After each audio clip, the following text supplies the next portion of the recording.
ദൈവനാമം മഹത്വപ്പെടുമാറാകട്ടെ. നമ്മൾ വീണ്ടും ദൈവവചനം പഠിക്കുവാനായിട്ട് ഒരു അവസരം കൂടി ദൈവം നൽകിയതോർത്ത് സ്തോത്രം. റോമർക്ക് എഴുതിയ ലേഖനം 14-ാം അധ്യായമാണ് നാം പഠിച്ചുകൊണ്ടിരിക്കുന്നത്. 14-ാം അധ്യായത്തിൻ്റെ 12 വരെയുള്ള വാക്യങ്ങൾ നാം പഠിക്കുകയുണ്ടായി. നാം ഈ അധ്യായത്തിൽ നാം പഠിച്ചുകൊണ്ടിരുന്നതായിട്ടുള്ള കാര്യം, ഈ ഭക്ഷണം കഴിക്കുന്നതിനെ സംബന്ധിച്ച് വിശ്വാസികളുടെ ഇടയിലുള്ള വ്യത്യസ്തങ്ങളായിട്ടുള്ള അഭിപ്രായങ്ങളെ, വ്യത്യസ്തങ്ങളായിട്ടുള്ള കാഴ്ചപ്പാടുകളെ അന്യോന്യം ആരും വിധിച്ച് ഇടർച്ച ഉണ്ടാക്കരുത് എന്നുള്ള കാര്യമാണ്. അന്യോന്യം വിധിക്കുവാനായിട്ട് പാടില്ല. ഒരു സ്വാതന്ത്ര്യം, ഏതു ഭക്ഷണവും കഴിക്കുവാനായിട്ടൊരു സ്വാതന്ത്ര്യമുണ്ട് എന്നുള്ള ഒരു കാര്യം നമ്മൾ ചിന്തിക്കുകയുണ്ടായി. അതിനെ തുടർന്ന് അതേ വിഷയം തന്നെയാണ് വീണ്ടും 13 മുതലുള്ള വാക്യത്തിൽ നാം കാണുന്നത്. അതുകൊണ്ട് നാം ഇനി അന്യോന്യം വിധിക്കരുത്. സഹോദരന്മാർ പൊതുവെ എടുത്ത് ഉപയോഗിക്കാറുള്ള ഒരു പ്രയോഗമാണ് അന്യോന്യം വിധിക്കരുത്. എന്നാൽ ബൈബിളിൽ അന്യോന്യം വിധിക്കരുത് എന്ന് പറഞ്ഞിട്ടുണ്ട്, വിധിക്കരുത് എന്ന് പറഞ്ഞിട്ടുണ്ട്, വിധിക്കണം എന്നും പറഞ്ഞിട്ടുണ്ട്. അപ്പോൾ വിധിക്കരുത് എന്ന് പറഞ്ഞിരിക്കുന്നത് ഏത് കാര്യത്തെക്കുറിച്ചാണ്, ഏത് പശ്ചാത്തലത്തിലാണ്? വിധിക്കണം എന്ന് പറഞ്ഞിരിക്കുന്നത് ഏത് കാര്യങ്ങളെക്കുറിച്ചാണ്? അതൊക്കെ നമ്മൾ പരിശോധിക്കേണ്ടത് ആവശ്യമാണ്. കേവലം വിധിക്കരുത് എന്നുള്ളതായ പദമെടുത്ത് എല്ലാ സാഹചര്യങ്ങളിലും ഉപയോഗിച്ച് അങ്ങനെ ദൈവവചനം ഉദ്ദേശിക്കാത്തതായിട്ടുള്ള നിലയിലേക്ക് കാര്യങ്ങളെ കൊണ്ടെത്തിക്കുന്നത് സ്വന്തം ആത്മീയ ജീവിതത്തിനും അതുപോലെ സഭയുടെ ജീവിതത്തിനും അത് വളരെ തെറ്റായിട്ടുള്ള ദിശയാണ് നൽകുക. ആരെയും കുറ്റം പറയേണ്ട. എന്ത് കുറ്റമുണ്ടെങ്കിൽ അതൊക്കെ ദൈവം നോക്കിക്കൊള്ളട്ടെ, നമുക്ക് അതിനെക്കുറിച്ചൊന്നും ചിന്തിക്കേണ്ട ആവശ്യമില്ല, നമ്മൾ ആരെയും കുറ്റപ്പെടുത്തേണ്ട ആവശ്യമില്ല, ആരെയും നന്നാക്കാൻ പോകണ്ട തുടങ്ങിയതായിട്ടുള്ള ഒരു ലിബറൽ കാഴ്ചപ്പാടാണ് യഥാർത്ഥത്തിൽ ഇന്ന് ആധുനിക കാലഘട്ടത്തിൽ സഭകളിൽ ഉള്ളത്. അത് പലപ്പോഴും ഓരോരുത്തർക്കും അവനവന് തോന്നിയതുപോലെ ജീവിക്കാനും അതുപോലെ തന്നെ അങ്ങനെ ദൈവരാജ്യത്തെ, ആത്മീയമായ ദൈവരാജ്യത്തെ, സഭയെ മലിനപ്പെടുത്തുന്നതിനും മാത്രമേ അത് ഉപകാരപ്പെടുകയുള്ളൂ. മറ്റൊരാളെ വിധിക്കാൻ പോകാതിരിക്കുമ്പോൾ അങ്ങനെ പറയുന്നതായിട്ടുള്ള ആളുകൾ ഉള്ളിൽ കാണുന്നതായിട്ടുള്ള അല്ലെങ്കിൽ പറയുന്നതായിട്ടുള്ള മറ്റൊരു കാര്യമുണ്ട്, എന്നെയും ആരും ഒന്നും വിധിക്കാനായിട്ട് പറയേണ്ടതായിട്ടുള്ള ആവശ്യമില്ല, വിധിക്കരുത് എന്നുള്ളതാണ് പ്രമാണം. എന്നാൽ വിധിക്കണം എന്നുള്ള പ്രമാണം ബൈബിളിൽ പലയിടത്തുണ്ട്, നേരിട്ട് പറഞ്ഞിട്ടുണ്ട്, അല്ലാതെയും പറഞ്ഞിട്ടുണ്ട്. ഇവിടെ വിധിക്കരുത് എന്ന് പറഞ്ഞിരിക്കുന്നത് ഈ പശ്ചാത്തലത്തിൽ, ഈ അധ്യായത്തിൽ വിധിക്കരുത് എന്ന് പറഞ്ഞിരിക്കുന്നത്, ഒരാൾ സസ്യാദികളെ കഴിക്കുന്നു, ഒരാൾ മാംസം കഴിക്കുന്നു. മാംസം കഴിക്കുന്നവൻ സസ്യാദികളെ കഴിക്കുന്നവനെ വിധിക്കാനായിട്ട് പോകണ്ട, സസ്യാദികൾ കഴിക്കുന്നവൻ മാംസം കഴിക്കുന്നവനെ വിധിക്കാനായിട്ട് പോകണ്ട. അത് അവരവരുടെ സ്വാതന്ത്ര്യമാണ്. അതിനകത്ത് ആത്മീയത എന്ന് പറയുന്നത് അശേഷമില്ല. അത് വ്യക്തികളുടെ സ്വാതന്ത്ര്യത്തിൽപ്പെട്ട ഒരു കാര്യമാണ്. ദൈവവചനത്തിൽ അങ്ങനെ ഒരു നിബന്ധനകളൊന്നുമില്ല. നമുക്കറിയാമല്ലോ, മനുഷ്യനെ സൃഷ്ടിച്ച് ഏദൻ തോട്ടത്തിലാക്കിയപ്പോൾ അവർക്ക് യഥാർത്ഥത്തിൽ അവരെ വെജിറ്റേറിയൻസ് ആയിട്ടാണ് അവരെ ആദ്യം ദൈവം തീർത്തത്. അവർക്ക് സസ്യാദികളായിരുന്നു, അല്ലെങ്കിൽ സസ്യങ്ങളിൽ നിന്നുള്ളതായിട്ടുള്ള ഉൽപ്പന്നങ്ങളായിരുന്നു അവർ കഴിച്ചുകൊണ്ടിരുന്നത്. എന്നാൽ വെള്ളപ്പൊക്കത്തിന് ശേഷമാണ് മൃഗങ്ങളെയും ഒക്കെ കഴിക്കുവാനായിട്ടുള്ള അനുവാദം ദൈവം കൊടുത്തത് എന്ന് നമ്മൾ വായിക്കുന്നുണ്ട്. അപ്പോൾ അന്യോന്യം ഈ ഭക്ഷണത്തെ സംബന്ധിച്ചുള്ള വിധിക്കലൊന്നും അങ്ങനെ വിധിച്ച് വഴക്കുണ്ടാക്കി സഹോദരന്മാരെ വേദനിപ്പിക്കേണ്ടതായിട്ടുള്ളൊരു ആവശ്യം ഇല്ല എന്നുള്ളതാണ് ഇവിടെ പറയുന്നത്. സഹോദരൻ ഇടർച്ചയോ തടങ്കലോ വെക്കാതിരിപ്പാൻ മാത്രം ഉറച്ചുകൊള്ളുവിൻ. നമ്മൾ കഴിഞ്ഞ ആഴ്ചയും അതിനെക്കുറിച്ച് ചിന്തിച്ചതാണ്. ഒരു സഹോദരന് ഇടർച്ച വരുത്തുക എന്ന് പറയുന്നത് അത് വളരെ ഗൗരവമായിട്ടുള്ള കാര്യമാണ്. വിധിക്കരുത് എന്ന് പറയുമ്പോൾ ഇങ്ങനെ ഭക്ഷണത്തെ സംബന്ധിച്ചോ അല്ലെങ്കിൽ ദൈവം അനുവദിച്ചിട്ടുള്ളതായ വ്യക്തി സ്വാതന്ത്ര്യത്തിൽ കൈകടത്തി അവരെ വിധിച്ച് അവർക്ക് ദോഷമുണ്ടാക്കരുത്, ഇടർച്ച ഉണ്ടാക്കരുത് എന്നാണ് അവിടെ ഉദ്ദേശിച്ചിരിക്കുന്നത്. അത് നമ്മൾ മനസ്സിലാക്കേണ്ടതായിട്ടുള്ള ആവശ്യമുണ്ട്. യാതൊന്നും സ്വതവേ മലിനമല്ല എന്ന് ഞാൻ കർത്താവായ യേശുവിൽ അറിഞ്ഞും ഉറച്ചുമിരിക്കുന്നു. വല്ലതും മലിനം എന്ന് എണ്ണുന്നവന് മാത്രം അത് മലിനം ആകുന്നു. ഈ മലിനം എന്നിവിടെ പറഞ്ഞിരിക്കുന്നത് ഭക്ഷണ സാധനങ്ങളെ കുറിച്ചാണ്. ഒരു ഭക്ഷണ സാധനങ്ങളും അതിൽ തന്നെ മലിനമല്ല. നമ്മൾ ഭക്ഷിക്കാനായിട്ട് ഉണ്ടാക്കുന്നത് ഒന്നും മലിനമല്ല. അത് ഭക്ഷിക്കാനായിട്ട് പ്രാപ്തമാണ്. എന്നാൽ ഏതെങ്കിലും ഒരു ഭക്ഷണം കഴിക്കുന്നത് മലിനമാണ്, അത് യോഗ്യമല്ല എന്നൊരാൾ ചിന്തിച്ചാൽ അത് അദ്ദേഹത്തെ സംബന്ധിച്ചിടത്തോളം അയോഗ്യമാണ്. അത് മറ്റുള്ളവരുടെ മേൽ അടിച്ചേൽപ്പിക്കുവാനായിട്ട് പാടില്ല. അത് അവരെ സംബന്ധിച്ച് മലിനമാണ് എന്നുള്ളത് ഒരു യാഥാർത്ഥ്യമാണ്. അങ്ങനെ മലിനമാണ് എന്ന് ചിന്തിച്ചുകൊണ്ട് അത് കഴിക്കുമ്പോൾ അത് പാപവുമായിത്തീരുന്നു. കാരണം ഞാനിത് കഴിക്കുന്നത് തെറ്റാണ് എന്നുള്ള ഒരു ബോധ്യം, തെറ്റല്ലാതിരിക്കെ തന്നെ തെറ്റാണ് എന്നുള്ള ഒരു ബോധ്യം ഒരുവനിൽ ഉണ്ടായിരിക്കുകയും അദ്ദേഹം അപ്പോൾ അത് കഴിക്കുകയും ചെയ്യുകയാണെങ്കിൽ അദ്ദേഹം മനസ്സിലാക്കിയ യാഥാർത്ഥ്യത്തിനെതിരെ പ്രവർത്തിക്കുന്നു എന്നുള്ള നിലയിൽ അത് ഒരു പാപമായിത്തീരുന്നു. അതിനെക്കുറിച്ചാണ് ഈ അധ്യായത്തിൻ്റെ അവസാനത്തെ വാക്യത്തിൽ നാം കാണുന്ന വിശ്വാസത്തിൽ നിന്ന് ഉത്ഭവിക്കാത്തതൊക്കെയും പാപമത്രേ. അപ്പോൾ സ്വതവേ പാപമല്ലാത്ത മലിനമല്ലാത്ത കാര്യങ്ങളെക്കുറിച്ച് മലിനമാണ് എന്ന് നാം ചിന്തിച്ച് വിശ്വസിച്ചിരിക്കുകയും അതിനുശേഷം ആ വിശ്വാസത്തിനെതിരെ നാം പ്രവർത്തിക്കുകയും ചെയ്യുമ്പോൾ അത് നമ്മളിലുള്ളതായ നാം ഉണ്ടാക്കിയതായിട്ടുള്ള ദൈവകൽപ്പനയുടെ ഒരു ലംഘനമായിട്ട് കണക്കാക്കുന്നു. എന്നാൽ അങ്ങനെ ചിന്തിക്കേണ്ടതായിട്ടുള്ളൊരു ആവശ്യമില്ല എന്നാണ് ഇവിടെ പൗലോസ് പുസ്തകത്തിൽ പറയുന്നത്. ഒന്നും സ്വതവേ മലിനമല്ല, ഭക്ഷണ സാധനങ്ങൾ കഴിക്കാനുണ്ടാക്കുന്ന ഒന്നും സ്വതവേ മലിനമല്ല. എന്നാൽ ഒരാൾ അത് മലിനമാണ് എന്ന് ചിന്തിച്ചാൽ അദ്ദേഹത്തെ സംബന്ധിച്ചിടത്തോളം മാത്രമാണ് അത് മലിനം. അത് വേറെ ആരുടെയും മേൽ തൻ്റെ കാഴ്ചപ്പാടുകളെ കെട്ടിവെക്കുവാനായിട്ട് യാതൊരു അനുവാദവുമില്ല. ദൈവവചനം ഞാൻ കഴിഞ്ഞ ആഴ്ച സൂചിപ്പിച്ചല്ലോ, ദൈവവചനം അനുവദിച്ചിരിക്കുന്നതായിട്ടുള്ള മേഖലകളിൽ എന്തെങ്കിലും നിയന്ത്രണം നാം ഒരിക്കലും കൊണ്ടുവരാനായിട്ട് പാടില്ല. എന്നാൽ ദൈവവചനം നിയന്ത്രിച്ചിരിക്കുന്നതായിട്ടുള്ള മേഖലകളിൽ നാം ഒരു വിട്ടുവീഴ്ചയും ചെയ്യുവാനായിട്ട് പാടില്ല. എന്നാൽ ഇന്ന് സംഭവിക്കുന്നത് ദൈവം അനുവദിച്ചിരിക്കുന്ന മേഖലകളിൽ നിയമങ്ങളും ദൈവം നിയന്ത്രിച്ചിരിക്കുന്ന മേഖലകളിൽ സ്വാതന്ത്ര്യവുമാണ് ഇന്ന് പൊതുവെയുള്ള മനുഷ്യന്റെ പ്രകൃതി എന്ന് പറയുന്നത്. നിന്റെ ഭക്ഷണ നിമിത്തം സഹോദരനെ വ്യസനിപ്പിച്ചാൽ നീ സ്നേഹപ്രകാരം നടക്കുന്നില്ല. ആർക്കു വേണ്ടി ക്രിസ്തു മരിച്ചുവോ അവനെ നിന്റെ ഭക്ഷണം കൊണ്ട് നശിപ്പിക്കരുത്.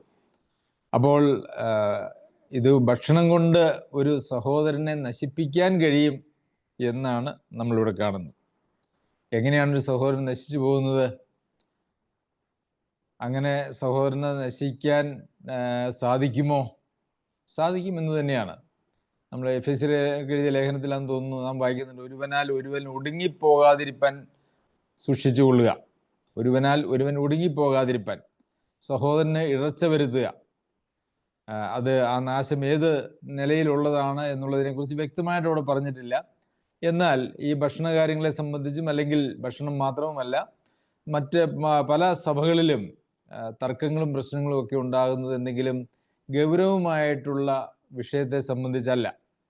ആളുകൾ തമ്മിൽ ചെറിയ നിസ്സാരമായിട്ടുള്ള അഭിപ്രായ വ്യത്യാസങ്ങളെക്കുറിച്ചാണ് സഭകളിൽ പ്രശ്നമുണ്ടാക്കി അസമാധാനവും ആളുകൾ സഭ വിട്ട് പിരിഞ്ഞു പോകുന്നതൊക്കെ സംഭവിക്കുന്നത് എന്ന് നമുക്ക് സഭകളെ നോക്കിയാൽ കാണുവാനായിട്ട് സാധിക്കും. ഈ സഭയിൽ ദൈവവചന പഠനം ഇല്ല, അല്ലെങ്കിൽ ദൈവവചനം ശരിയായിട്ടല്ല പഠിപ്പിക്കുന്നത്, തെറ്റായിട്ടാണ് പഠിപ്പിക്കുന്നത്, ഇത് ശരിയല്ല എന്നൊരാൾക്ക് ബോധ്യമുണ്ടാകുകയും ആ ദൈവവചനം പഠിപ്പിച്ചിരിക്കുന്നത് ഒരുവൻ്റെ വിശ്വാസ ജീവിതത്തിന് പോലും തടസ്സം വരുത്തുന്നതായ ഒരു കാര്യമാണ് എന്ന് ബോധ്യപ്പെടുകയും ചെയ്താൽ അത് യഥാർത്ഥത്തിൽ മറ്റൊരു സുവിശേഷമാണ്. അങ്ങനെ മറ്റൊരു സുവിശേഷം പഠിപ്പിക്കുന്നതായിട്ടുള്ള ആളുകളെ കുറിച്ച് പൗലോസ് അപ്പോസ്തലൻ പറയുന്നത് അവൻ ശപിക്കപ്പെട്ടവനെന്നാണ്. അപ്പോൾ അങ്ങനെ ദൈവവചന വിരുദ്ധമായിട്ടുള്ള കാര്യങ്ങൾ സഭയിൽ പഠിപ്പിക്കുന്നു എന്നുള്ളതിൻ്റെ പേരിലല്ല പലപ്പോഴും ആളുകൾ സഭയിൽ നിന്ന് പിന്മാറിപ്പോവുകയോ ഒന്നും ചെയ്യുന്നത്. പിന്നെ സഭയിൽ നിന്ന് പിന്മാറിപ്പോകാനായിട്ടുള്ള മറ്റൊരു കാര്യം നാം പലപ്പോഴും ചിന്തിച്ചിട്ടുള്ളതാണ്. സഭയിൽ പഠിപ്പീരൊക്കെ ശരിയാണെങ്കിലും അവരുടെ ജീവിതം തികച്ചും ജഡികമാണ്, ദൈവപ്രസാദകരമല്ല എങ്കിൽ അവരെ വിട്ടൊഴിഞ്ഞുകൊള്ളുവാനാണ് പ്രമാണം. തിമോഥെയോസിന് എഴുതിയ 2-ാം ലേഖനം 3-ാം അധ്യായത്തിൽ അതാണ് നമ്മൾ കാണുന്നത്. അന്ത്യകാലത്ത് ദുർഘട സമയങ്ങൾ വരുമെന്നറിയുക. അവിടെ ഒരു ഉപദേശത്തെക്കുറിച്ചും പറയുന്നില്ല, എല്ലാം മനുഷ്യൻ്റെ ജീവിതത്തെക്കുറിച്ചാണ് പറയുന്നത്. യഥാർത്ഥത്തിൽ ശരിയായ ഉപദേശം ശരിയായ ജീവിത ശൈലിയിലേക്കാണ് മനുഷ്യനെ നടത്തേണ്ടത്. ഒരു മനുഷ്യൻ ശരിയായിട്ടുള്ള വഴിയിൽ ജീവിക്കുന്നില്ലാത്തതിൻ്റെ ഒരു കാരണം എന്ന് പറയുന്നത് ശരിയായ ഉപദേശം അവരെ പഠിപ്പിച്ചിട്ടില്ല എന്നുള്ളതാണ്. എന്നാൽ ശരിയായ ഉപദേശം പഠിപ്പിക്കുന്നിടത്തും മനുഷ്യർ മോശമായിട്ട് ജീവിക്കുന്നുണ്ട് എന്നുള്ളത് നമുക്ക് കാണുവാനായിട്ട് സാധിക്കും. അത് അവരുടെ ജഡത്തെ അനുസരിച്ച് ജീവിച്ചിരിക്കുന്നതുകൊണ്ടോ, അല്ലെങ്കിൽ അവരിൽ ഒരു വീണ്ടെടുപ്പ് അല്ലെങ്കിൽ വീണ്ടും ജനനം എന്ന് പറയുന്നത് ഒരിക്കലും നടന്നിട്ടില്ല എന്നുള്ളത് കൊണ്ടോ ആയിരിക്കാം. പിന്നെ വളരെ ബുദ്ധിമാന്മാരും ഒക്കെ ആയിട്ടുള്ള ആളുകൾക്ക് പലതും മറ്റുള്ളവരുടെ മുമ്പിൽ അഭിനയിച്ച് കാണിക്കുവാനായിട്ട് സാധിക്കും. അങ്ങനെ അഭിനയിക്കുന്നതായിട്ടുള്ള ആളുകൾ ഇന്ന് ധാരാളം എല്ലാ സഭകളിലുമുണ്ട് എന്നുള്ളതും നമുക്ക് മനസ്സിലാക്കുവാനായിട്ട് കാണുവാനായിട്ട് സാധിക്കും. ശരി, നമുക്ക് സഹോദരനെ വ്യസനിപ്പിക്കാൻ യാതൊരു അവകാശവുമില്ല. സഹോദരനെ വിധിച്ച്, ഇത്തരം കാര്യങ്ങളിലൊക്കെ വിധിച്ച് സഹോദരനെ വ്യസനിപ്പിക്കാനായിട്ട് കാരണമില്ല. കാരണം സഹോദരനെ വ്യസനിപ്പിക്കുന്നുവെങ്കിൽ അതിൻ്റെ അർത്ഥം എന്താണ്? നീ സ്നേഹപ്രകാരം നടക്കുന്നില്ല. സ്നേഹമുള്ളിടത്ത് നാം സ്നേഹിക്കുന്നവരെ നാം വേദനിപ്പിക്കില്ലല്ലോ.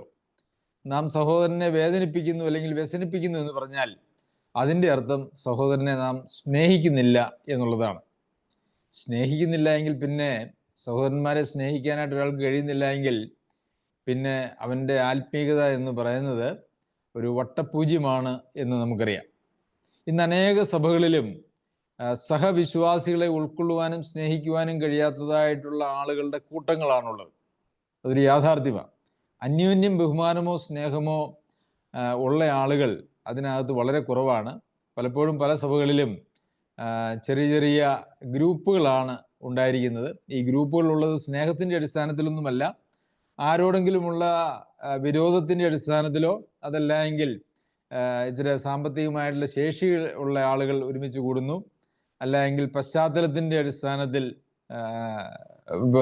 ഹൈന്ദവ പശ്ചാത്തലത്തിൽ നിന്നുള്ള ആളുകൾക്കൊരു പ്രത്യേകം അവർ തമ്മിലൊരു കൂട്ടായ്മ, അല്ല എങ്കിൽ കത്തോലിക്ക സഭയിൽ നിന്ന് വന്നവർ, അതല്ല എങ്കിൽ സമ്പത്തുള്ളവർ അല്ലെങ്കിൽ സൗന്ദര്യമുള്ളവർ, അങ്ങനെയുള്ള കൂട്ടങ്ങളാണ് സാധാരണ സഭയിൽ ഉണ്ടാവുന്നത്. അതല്ലാതെ മറ്റൊന്നുമല്ല. അതുകൊണ്ട് സ്നേഹം ഇല്ല എങ്കിൽ ഒരിക്കൽ ഒരാൾക്കും ഒരു സഹോദരൻ എന്ന പേരിന് പോലും അർഹതയില്ല. കാരണം വചനം അങ്ങനെ തന്നെ പഠിപ്പിക്കുന്നു. സഹോദരനെ പകയ്ക്കുന്നവൻ, സ്നേഹിക്കുന്നില്ല എന്ന് പറഞ്ഞാൽ അതിൻ്റെ അർത്ഥം പകയ്ക്കുന്നു എന്ന് തന്നെയാണ്.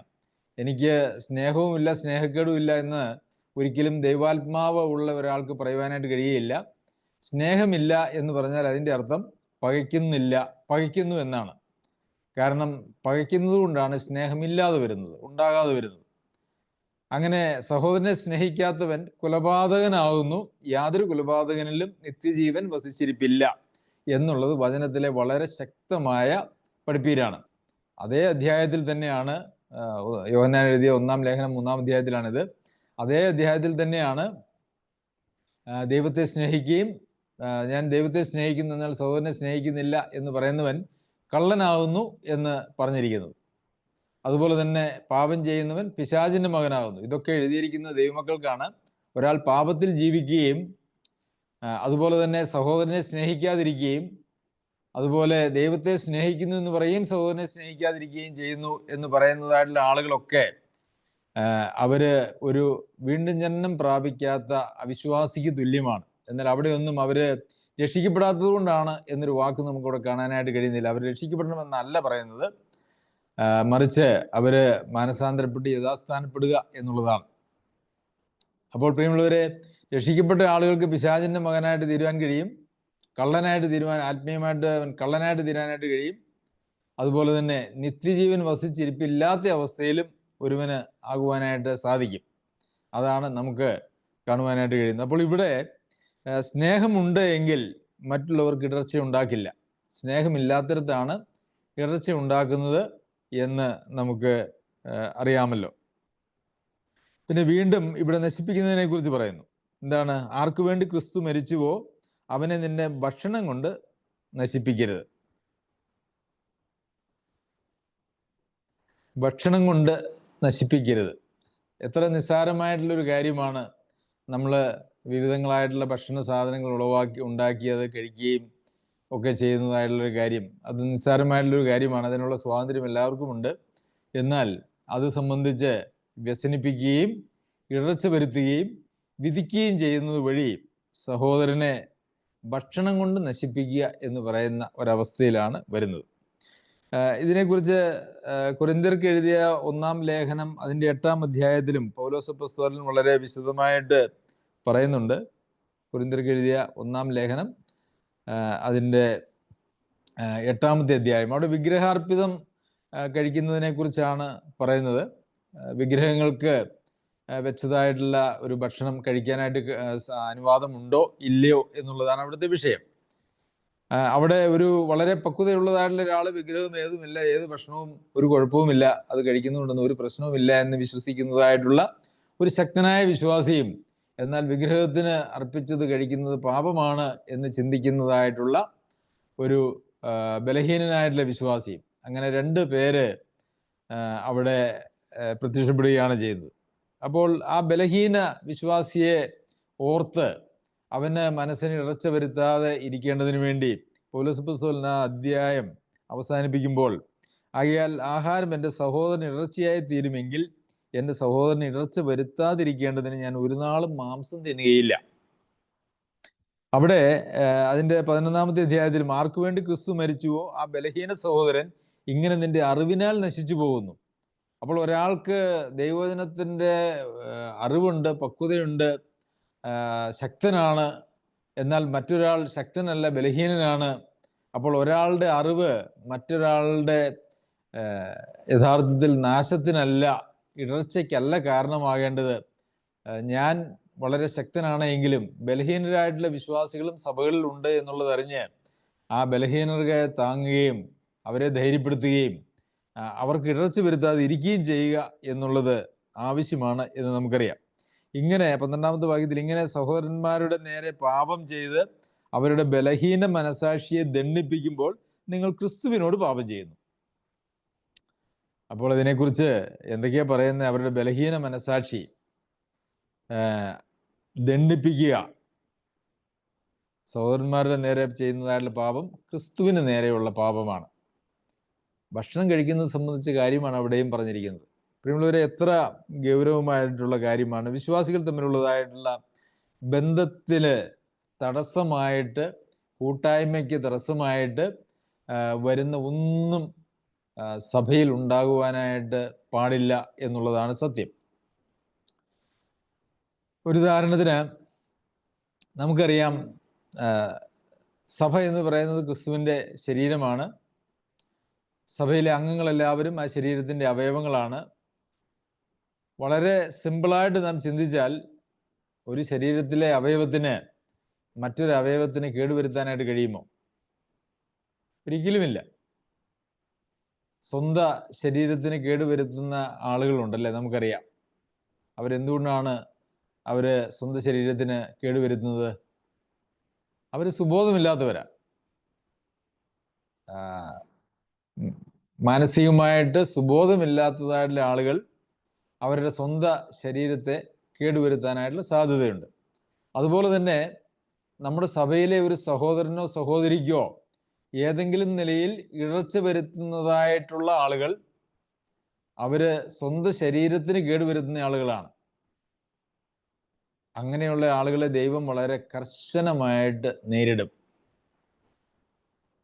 ഇത് ഈ ഭക്ഷണകാര്യങ്ങൾ സംബന്ധിച്ച് മാത്രമല്ല, ദൈവവചനത്തിൽ പറയാത്തതായിട്ടുള്ള അല്ലെങ്കിൽ ദൈവവചനത്തിൻ്റെ പ്രമാണങ്ങൾക്ക് നിരക്കാത്തതായിട്ടുള്ള ഉപദേശങ്ങളുമായിട്ട് അങ്ങനെ ആളുകൾ സഭയിലെ വിശ്വാസികളുടെ ഇടയിൽ പലപ്പോഴും അങ്ങനെ പറയാറുണ്ട്.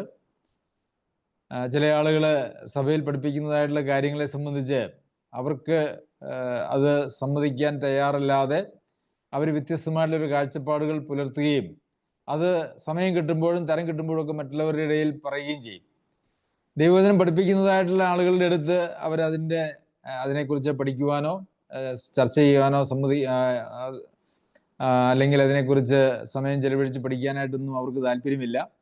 അവർക്ക് എന്തെങ്കിലും പ്രത്യേക അറിവൊക്കെ ഉണ്ട്, ഞാൻ അറിവുള്ള ഒരാളാണ്, ഞാൻ അങ്ങനെ വേറെ ആരും പഠിപ്പിക്കുന്നതൊന്നും അംഗീകരിക്കാൻ തയ്യാറല്ല, എനിക്ക് എൻ്റേതായിട്ടുള്ള പഠിപ്പീരും കാഴ്ചപ്പാടുകളും ഒക്കെ ഉണ്ട് എന്ന് വരുത്തേണ്ടതിനും അങ്ങനെ ആർക്കും വിധേയപ്പെടാനും ദൈവവചനം ദൈവാത്മാവിൻ്റെ കൃപയാൽ പഠിക്കാനും താല്പര്യമില്ലാത്ത ആളുകൾ അങ്ങനെയുള്ള തെറ്റായിട്ടുള്ള ഉപദേശങ്ങൾ സഭയ്ക്കകത്ത് പഠിപ്പിക്കുന്നതായ ചില കാര്യങ്ങളുമുണ്ട്. അത് ഈ പറഞ്ഞതുപോലെ സ്വന്തം ശരീരത്തെ നശിപ്പിക്കുന്നതിന് തുല്യമാണ്.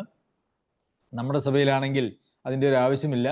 ഏത് കാര്യത്തെക്കുറിച്ചും സഹോദരന്മാർ വചനം പഠിപ്പിക്കുന്ന പലരുണ്ട്.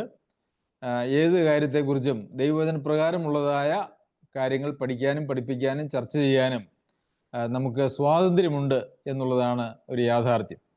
ഏതെങ്കിലും ഒരു മുൻകാല വ്യക്തി എഴുതിയിരിക്കുന്നതായിട്ടുള്ള ഉപദേശത്തിനെ പിന്തുടരേണ്ടതായിട്ടുള്ള ആവശ്യം നമുക്ക് ഒരിക്കലുമില്ല. ദൈവവചനത്തിൽ നിന്ന് ബോധ്യമാകുന്ന കാര്യങ്ങൾ നമുക്ക് അത് അവലംബിക്കുവാൻ, അത് അനുസരിക്കുവാൻ, അത് വിശ്വസിക്കുവാനായിട്ടുള്ള സ്വാതന്ത്ര്യം നമുക്കുണ്ട് എന്നുള്ളത് തന്നെ എത്രയോ വലിയ കാര്യമാണ്. മറ്റു ചില ആളുകൾ അവർക്ക് സഭയിൽ അവർ ആഗ്രഹിക്കുന്നതായിട്ടുള്ള സ്ഥാനങ്ങളും മാനങ്ങളും ഒന്നും കിട്ടുന്നില്ല എന്ന് വന്നാൽ അവർ എന്തെങ്കിലും ഇങ്ങനെ ഇടർച്ച സഭയ്ക്കുള്ളിൽ ഉണ്ടാക്കിക്കൊണ്ട് ജീവിക്കുന്നതായിട്ടുള്ള ആളുകളുണ്ട്. ഇതൊക്കെ ഒരു ശരീരം എന്നുള്ള നിലയിൽ അന്യോന്യം കീഴ്പ്പെട്ടിരിക്കാൻ മനസ്സില്ലാത്ത ആളുകൾ ചെയ്യുന്നതായിട്ടുള്ള പരിപാടികളാണ് എന്നുള്ളത് നമുക്കറിയാം. അപ്പോൾ നമ്മുടെ സഭയിലെ അല്ലെങ്കിൽ ഒരു സഭയിലെയും ഒരു സഹോദരനും ഒരു ഇടർച്ച വരുത്തുവാനോ ബലഹീന മനസാക്ഷിയെ ദണ്ഡിപ്പിക്കുവാനോ യാതൊരു കാരണവശാലും, അതൊരു ഭക്ഷണത്തിൻ്റെ കാര്യങ്ങൾ കൊണ്ടാണെങ്കിലും, അതൊരു ഉപദേശത്തിൻ്റെ കാര്യങ്ങൾ കൊണ്ടാണെങ്കിലും, അതൊരു ജീവിത മാതൃക കൊണ്ടാണെങ്കിലും, അത് നമ്മുടെ വാക്കുകൾ കൊണ്ടാണെങ്കിലും ആരെയും വേദനിപ്പിക്കുവാൻ നമുക്ക് അവകാശമില്ല. അങ്ങനെ ഒരു സഹോദരനെതിരെ പാപം ചെയ്താൽ അവൻ ക്രിസ്തുവിനെതിരെ പാപം ചെയ്യുന്നു എന്നാണ്. ഇവിടെ എന്താണ് ഈ പാപം എന്നൊക്കെ പറയുന്നത്? ഭക്ഷണം കഴിക്കുന്നത് സംബന്ധിച്ച് നിസ്സാര കാര്യങ്ങളെക്കുറിച്ചാണ് ഇടർച്ച വരുത്തരുതെന്ന് പറയുന്നത്. എന്നാൽ ഇന്ന് തെറ്റായിട്ടുള്ള ജീവിത മാതൃകയും അതുപോലെ വായിൽ നിന്ന് വരുന്നതായിട്ടുള്ള ദൂഷണം കൊണ്ടൊക്കെ മറ്റുള്ളവർക്ക് ഇടർച്ച വരുത്തുക എന്ന് പറയുന്നത് സകല സഭകളിലും സർവ്വസാധാരണമായി തീർന്നിരിക്കുന്ന ഒരു കാര്യമാണ്. പ്രിയമുള്ളവരെ, അതുകൊണ്ട് തന്നെയാണ് ഇന്ന് അനേക സഭകളും നിലവിളക്ക് കർത്താവിൻ്റെ കയ്യിൽ നിന്ന്, അതിൻ്റെ നിലയിൽ നിന്ന് നീക്കപ്പെട്ട നിലയിൽ ഇരിക്കുന്നത് എന്ന് നമുക്ക് കാണുവാനായിട്ട് സാധിക്കും. അങ്ങനെയുള്ള സഭകളിലൊന്നും ആളുകൾക്ക് പിടിച്ചു നിൽക്കുവാനായിട്ട് സാധിക്കുകയില്ല. ഭക്തന്മാരായിട്ടുള്ള ആളുകൾക്ക് അങ്ങനെയുള്ള സഭകളിൽ നിൽക്കുവാനായിട്ട് കഴിയുകയില്ല. അവരൊക്കെ അത് വിട്ട് മാറിപ്പോകേണ്ടതായിട്ട് വരും. എന്നാൽ അതിൻ്റെ ഭാഗമായിട്ട് നമുക്ക് ജീവിക്കുവാനായിട്ട് സാധിക്കും.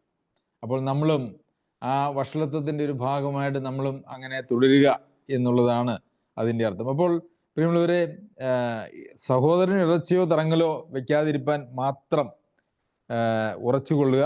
സ്നേഹപ്രകാരം നമ്മൾ നടക്കേണ്ടതായിട്ടുള്ള ആവശ്യമുണ്ട്. ഒരു സഭയിൽ സ്നേഹമില്ല എങ്കിൽ ഒന്നുമില്ല.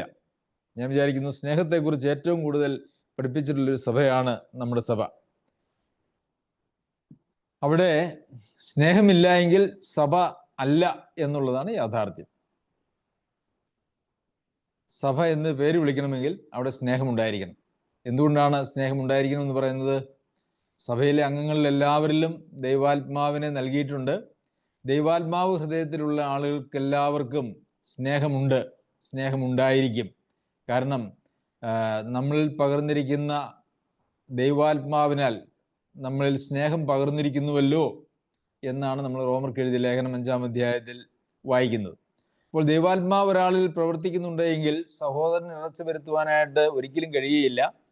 കാരണം ദൈവാത്മാവ് അതിന് സമ്മതിക്കുന്നില്ല. എന്നാൽ സ്വന്തം താല്പര്യങ്ങൾക്കും കാഴ്ചപ്പാടുകൾക്കും അനുസരിച്ച്, സ്വന്തം ജഡത്തിൻ്റെ ഇഷ്ടങ്ങൾക്കനുസരിച്ച് ജീവിക്കുന്ന ആളുകളാണെങ്കിൽ അവർക്ക് തീർച്ചയായിട്ടും ആരെ വേദനിപ്പിക്കുന്നതിനും ഒരു കുഴപ്പവുമില്ല എന്നുള്ളതാണ് യാഥാർത്ഥ്യം. വേദനിപ്പിക്കുക എന്ന് മാത്രമല്ല, ഇന്ന് നമ്മൾ നോക്കിയാൽ അനേക സഭകളിലും സഭകളെ പിളർത്താനും ഉപദേശത്തിൻ്റെ കാര്യത്തിലൊന്നുമല്ല കേട്ടോ, വിശ്വാസത്തിൻ്റെ കാര്യത്തിലോ ഉപദേശത്തിൻ്റെ കാര്യത്തിലോ ജീവിത മാതൃകയുടെ കാര്യത്തിലോ ഒന്നുമല്ല, സ്വന്തമായിട്ടുള്ള താല്പര്യത്തിലും സ്വാർത്ഥതയ്ക്കും അടിസ്ഥാനത്തിൽ സഭകളെ പിളർത്താനും കലക്കമുണ്ടാക്കാനും വഴക്കുണ്ടാക്കാനും അടിയുണ്ടാക്കാനും ചീത്ത വിളിക്കാനും അവസാനം പോലീസ് പ്രൊട്ടക്ഷൻ വരെ വെച്ചിട്ടാണ് പലപ്പോഴും പല സഭകളിൽ സഭായോഗം നടത്തുന്നതും അതല്ല എങ്കിൽ അവരുടെയൊക്കെ ഇലക്ഷൻ നടത്തുന്നതും ഒക്കെ. എത്രയോ വലിയ അധപതനത്തിലേക്ക് ഇന്ന് സഭകളൊക്കെ മാറിപ്പോയി എന്ന് നമുക്ക് കാണുവാനായിട്ട് സാധിക്കും. അപ്പോൾ സ്നേഹപ്രകാരം നടക്കാത്ത ഒരു നടപ്പ് സഭയിൽ ഒരിക്കലും ദൈവം അനുവദിക്കുന്നില്ല. നമുക്ക് ഈ സ്നേഹം എന്ന് പറയുന്നത് നമ്മൾ കാണുമ്പോൾ ചിരിക്കുന്നതിലോ ഒരു ഷെയ്ക്ക് ഹാൻഡ് കൊടുക്കുന്നതിലോ ഒരു കെട്ടിപ്പിടിക്കുന്നതിലോ ഒന്നുമല്ല. സ്നേഹം എന്ന് പറയുന്നത് സഹോദരന് ഒരു ഇടർച്ചയും ഞാൻ വരുത്തുകയില്ല, എൻ്റെ ശരീരത്തിൻ്റെ ഒരു ഭാഗം തന്നെ, അല്ലെങ്കിൽ ഞാനും ആ സഹോദരനും ഒരു ശരീരത്തിൻ്റെ ഭാഗമാണ് എന്നുള്ളത് കൊണ്ട് എനിക്ക് ആരെയും വേദനിപ്പിക്കാൻ സാധിക്കുകയില്ല. വേദനിപ്പിക്കാൻ പാടില്ല എന്ന് പറയുന്നതിനേക്കാൾ എനിക്ക് വേദനിപ്പിക്കാൻ സാധിക്കുകയില്ല എന്നാണ് ഒരാളോട് നമ്മൾ പറയുമ്പോൾ പാടില്ല എന്ന് പറയും. എന്നാൽ അയാൾ തന്നെ സ്വന്തം ഹൃദയത്തിൽ നിശ്ചയിക്കുമ്പോൾ എൻ്റെ പോലെ ശരീരത്തിൻ്റെ ഒരു അവയവമായിരിക്കുന്ന എൻ്റെ സഹവിശ്വാസിയെ ഒരിക്കലും എൻ്റെ വാക്കിനാലോ എൻ്റെ ഏതെങ്കിലും ചേഷ്ടകളാലോ അതല്ല എങ്കിൽ എൻ്റെ പെരുമാറ്റത്താലോ എൻ്റെ നോട്ടത്താലോ പോലും വേദനിപ്പിക്കാനോ ഇടർച്ച വരുത്താനോ പാടില്ല എന്നുള്ളതാണ്. നമുക്കറിയാമല്ലോ, ഒരാൾ മറ്റൊരാളെ വളരെ രൂക്ഷമായിട്ട് നോക്കിയാൽ ഞാനൊന്നും അവിടെ ഒന്നും പറയുന്നില്ല, ഒന്നും പ്രവർത്തിക്കുന്നില്ല, ഒന്നും ചെയ്യുന്നില്ല. പക്ഷേ സഹോദരന്മാരുടെ നേരെ ഒരു രൂക്ഷമായിട്ട് നോക്കിയാൽ നമുക്കറിയാമല്ലോ, അത് ഭയങ്കര വേദന ഉളവാക്കുന്നതായിട്ടുള്ളൊരു കാര്യമാണ്. അപ്പോൾ നമ്മുടെ ചേഷ്ടകളും അത് നമ്മെ ബാധിക്കുന്ന കാര്യമാണ്. നമ്മൾ സാധാരണ സഹോദരന്മാരെ കണ്ടു കഴിയുമ്പോൾ നമുക്ക് സ്നേഹമുണ്ടെങ്കിൽ നമ്മൾ കാണുമ്പോൾ അങ്ങോട്ടും ഇങ്ങോട്ടും സംസാരിക്കുകയും ഒരു കൂട്ടായ്മയുണ്ട്. വെളിച്ചത്തിൽ നടക്കുന്നവരാണെങ്കിൽ അവർ തമ്മിൽ കൂട്ടായ്മയുണ്ട്. അങ്ങനെ കണ്ടാൽ മിണ്ടാതെയും മാറി നടക്കുകയൊക്കെ ചെയ്യുന്നതായിട്ടുള്ള ആളുകൾ ഉണ്ട്. അനേക സഭകളിലും അങ്ങനെയൊക്കെയാണ്. പലരും അങ്ങോട്ടും ഇങ്ങോട്ടും ഒക്കെ അങ്ങനെയാണ്. അതും ഒരു സഭയെന്ന് നമുക്ക് വിളിക്കുവാനായിട്ട് കഴിയുകയില്ല. അതും ഇടർച്ച വരുന്നതിന് തുല്യമാണ്. സ്നേഹപ്രകാരം നടക്കാത്ത, സ്നേഹമില്ലാത്തൊരു സഭ ഒരിക്കലും സഭ എന്ന പേരിന് യോഗ്യമല്ല എന്നുള്ളതാണ് അതിൻ്റെ യാഥാർത്ഥ്യം.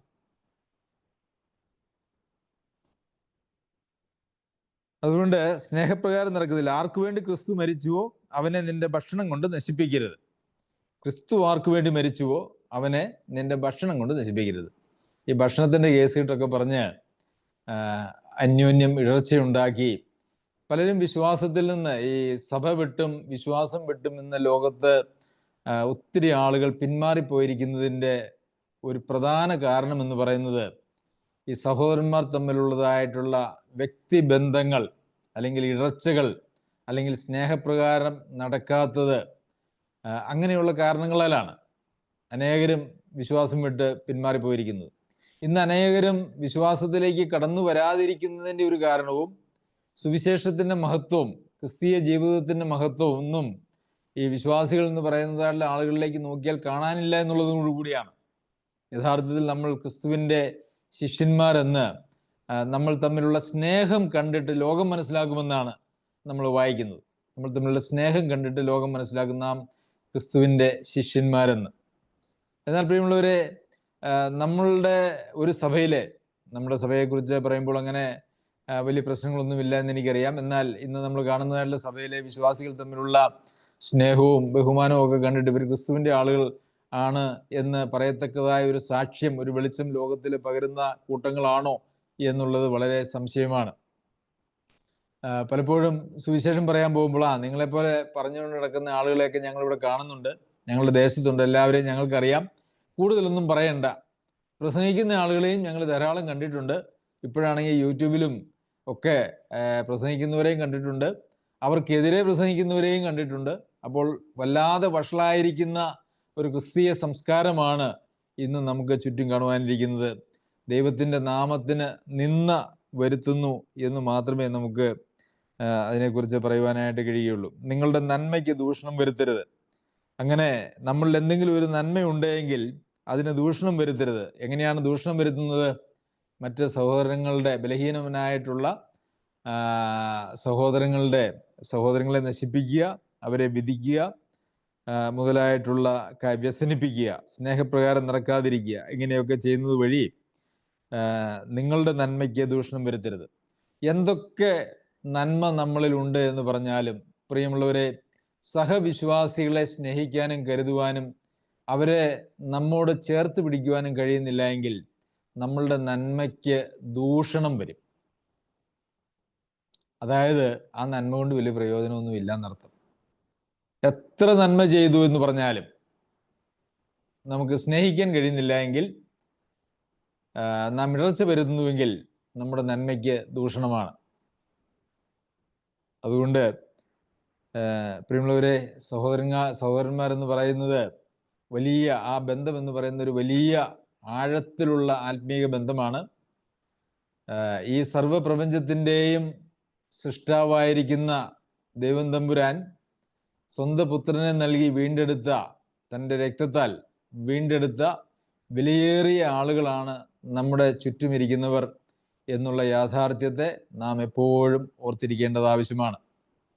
അതിന് വിരുദ്ധമായിട്ട് നാം പ്രവർത്തിക്കുന്നുവെങ്കിൽ അത് നാം വിശ്വാസത്തിൽ തന്നെ, കഴിഞ്ഞ ആഴ്ച ഞാൻ പഠിച്ചല്ലോ, വിശ്വാസത്തിൽ തന്നെ ഇരിക്കുന്നുവോ എന്ന് നമ്മളെ തന്നെ ചിന്തിക്കേണ്ടത്, പരിശോധിക്കേണ്ടത് ആവശ്യമാണ്.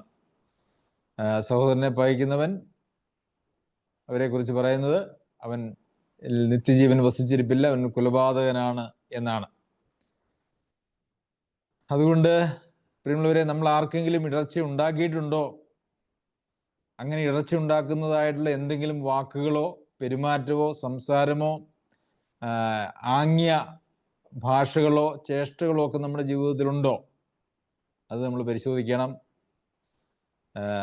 സ്നേഹപ്രകാരം നടക്കാത്തതായിട്ടുള്ള ഒരു നടപ്പും ഒരു ദൈവമക്കൾക്ക് യോജിക്കുന്നതായിട്ടുള്ള നടപ്പല്ല. അതുകൊണ്ട് ഒരു കാര്യത്തെക്കുറിച്ചും, കേവലം ഒരു ഭക്ഷണത്തിൻ്റെ കാര്യത്തിൽ പോലും ഒരു ഇടർച്ചയും വരുത്തരുത് എന്ന് പറയുമ്പോൾ, നാം തമ്മിലുള്ളതായിട്ടുള്ള ബന്ധത്തിൽ എന്തെല്ലാം ഇടപാടുകൾ നമുക്ക് ഉണ്ട്, ഒരു കാര്യത്തിലും ഒരു ഇടർച്ച വരുത്തുവാനായിട്ട് നമുക്ക് അനുവാദമില്ല എന്ന് മാത്രമല്ല, അങ്ങനെ സഹോദരനോട് പാപം ചെയ്യുന്നവൻ ക്രിസ്തുവിനോട് പാപം ചെയ്യുന്നു എന്നാണ് നമ്മൾ വായിക്കുന്നത്. ദൈവം നമ്മെ സഹായിക്കട്ടെ.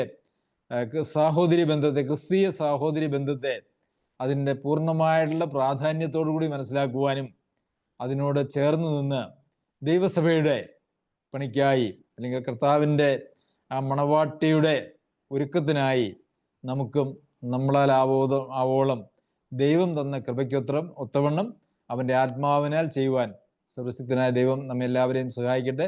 അവൻ്റെ അതിപരിശുദ്ധ നാമം വാഴ്ത്തപ്പെടുമാറാകട്ടെ.